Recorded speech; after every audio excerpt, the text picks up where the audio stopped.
Hi everyone, welcome back to OC for episode 12 of Breeding British Birds. Now, it's a bit of a shorter video today, but that doesn't mean it's less exciting because we've got a number of birds that we haven't seen on the channel much this year. They've finally gone to nest and we've got some chicks.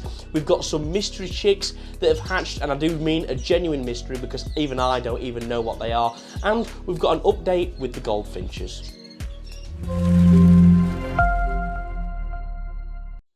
So we can begin today's episode at the flight cages. Now, if you think back to the first episode of the show, we had two pairs of European linnets for this breeding season, and they've not been awfully interesting, have they, to be honest. After about a month or 6 weeks, we sadly lost one of the hens that was in a breeding cage over on the far wall, but we still have a pair that are in flight down here. Now, we've had some eggs off these guys, a first nest, those eggs were clear. We had a second nest, some chicks hatched that were under some redpolls. And then it's been a bit hit and miss. Well, finally, we've now got some linnet chicks and they're a week old. So I've never bred linnets before, and something about linnets is the fact that they don't feed egg food and they don't feed live food when the chicks are young, to my understanding.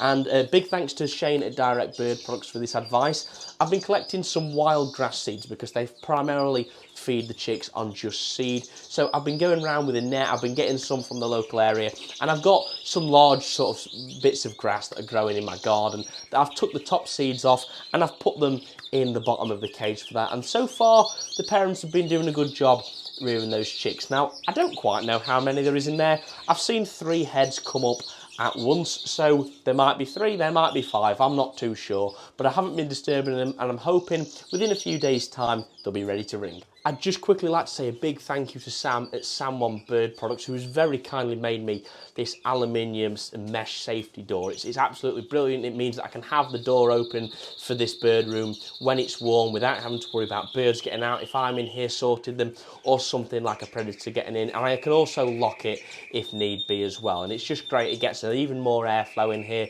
keeps it cool when it's warm, and it's much better for the birds because of the air quality. A bit of exciting news over on the far wall with the redpolls, because we've actually got some redpoll chicks. Once again, we've got some redpoll chicks. Now, up in this nest here, we've got one of my best hen birds. Now, she had 5 eggs, 4 of them were full.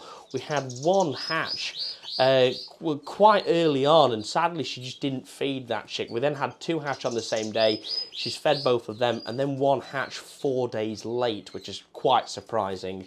And sadly that was just such a small chick by comparison, we lost that. But she's currently rearing 2 chicks and doing quite a good job with them so far. I'm giving her some buffaloes, I'm giving her some pinkies as well, all frozen, and then I'm giving her a bit of egg food with some peas and germinated seed, and so far seems to be doing the job for her, and she's rearing those chicks just fine. I think they'll be ready to ring in the next 48 hours or so. We've also got this hen here. She's on 4 full eggs that are due literally tomorrow, so I'm really excited and hoping that those eggs do hatch, because that will be the first youngsters we get out of that pair this year, and they're a pair I'm very keen to breed from. And also the other 2 pairs that did lose the chicks, sadly, on the bottom 2 rows, they've both gone back to nest, one on 4 eggs, one on 5 eggs. So if it's a late finish to the season and we get some more chicks off them, that's good for me. Now, back over at the flight cages, this is where we've got those mystery birds I told you about at the start of this video. Now, that might be quite a difficult thing to understand as to how I've actually got some mystery birds, because obviously I keep up-to-date records with everything. I know when eggs are laid, I know when chicks hatch, I know exactly who the parents are and where the lines are from.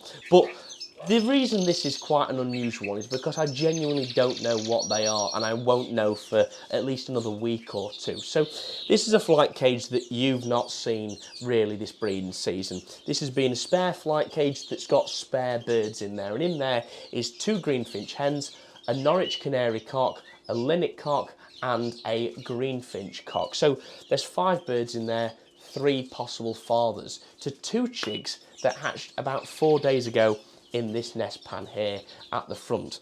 I saw about a month ago now, the greenfinch hens were picking up material. They're starting to scratch holes into the substrate on the floor, and they were starting to burrow down into that to look to build a nest, and that's really difficult for me to then try and maintain and clean out. So I decided we'll pop in some nest pans and we'll see what happens. And it just so happens one of the hens went to nest and she laid here. Now, you might be thinking it's going to be the greenfinch cock because it's a straightforward, purebred bird. But I've also seen both the other cockbirds mating with this hen, and the two chicks kind of look slightly different to each other.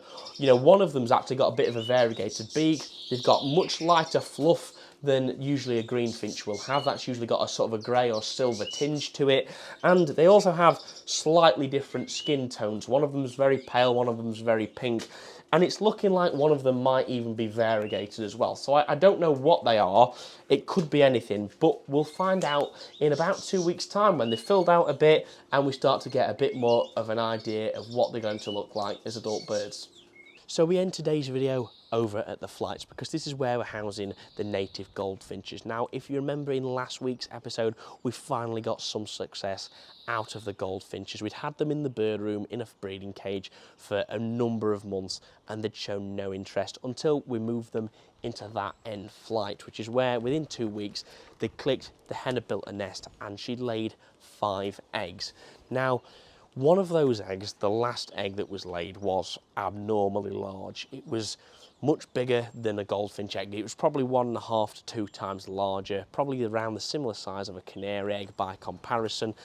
And the Goldie hen was sat sulking in the top corner of the flight, not too happy, balled up. So I caught her up, checked her vent, and as you can imagine, it was quite a mess because she clearly had trouble passing that egg. So anyway, I put her in a cage and we moved her into the house where it's warmer. I put her on some vitamins, got some blue more into her just to try and make her as comfortable as possible, and hopefully she'd come round. Well, sadly, it wasn't meant to be, and about 24 hours after moving into the house, cleaning her up and getting her comfortable, she passed away. She balled up on the bottom of the cage and sadly departed, you know, a number of minutes after. So we did lose the Goldie hen, and as you can imagine, I was gutted about that.